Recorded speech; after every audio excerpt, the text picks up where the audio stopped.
Hello बच्चों, let us read the question.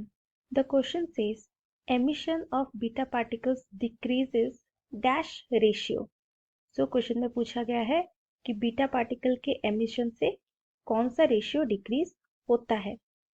तो हमारा जो यहाँ पर की कंसेप्ट होने वाला है वो होगा एमिशन ऑफ बीटा पार्टिकल्स, और ये भी न्यूक्लियर रिएक्शंस का ही एक पार्ट है, रेडियोएक्टिव डीके का ही एक पार्ट है जिसमें बीटा पार्टिकल्स रिलीज होते हैं, मतलब बीटा डीके होता है। सो एमिशन ऑफ बीटा पार्टिकल्स, इसे हम बीटा डीके भी कह सकते हैं, राइट। नाउ ये होता कब है, बीटा डीके कब होता है?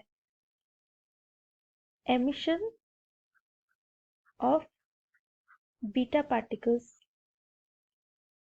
This occurs when a neutron changes into a proton. Nucleus के अंदर न्यूट्रॉन एंड प्रोटॉन दोनों रहते हैं। सो जब एक न्यूट्रॉन एक प्रोटॉन में कन्वर्ट होता है उसे कहते हैं beta decay.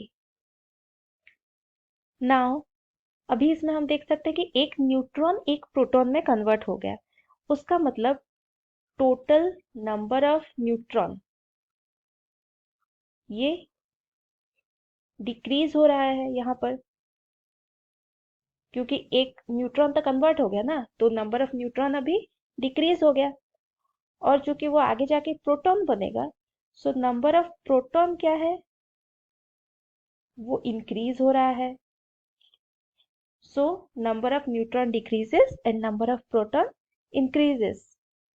That means n by p ratio ये डिक्रीज होगा, क्योंकि n जो है मतलब नंबर ऑफ न्यूट्रॉन है वो तो घट गया एंड नंबर ऑफ प्रोटॉन बढ़ गया। इसका मतलब n by p का जो रेशियो है, क्योंकि यहाँ पर हमारा डिनोमिनेटर बढ़ गया एंड न्यूमरेटर घट गया, दैट मीन्स रेशियो डिक्रीज हो गया, उसका जो वैल्यू है वो डिक्रीज हो गया। So our answer is n by p ratio. That is our answer. Hope you understood it well. All the best.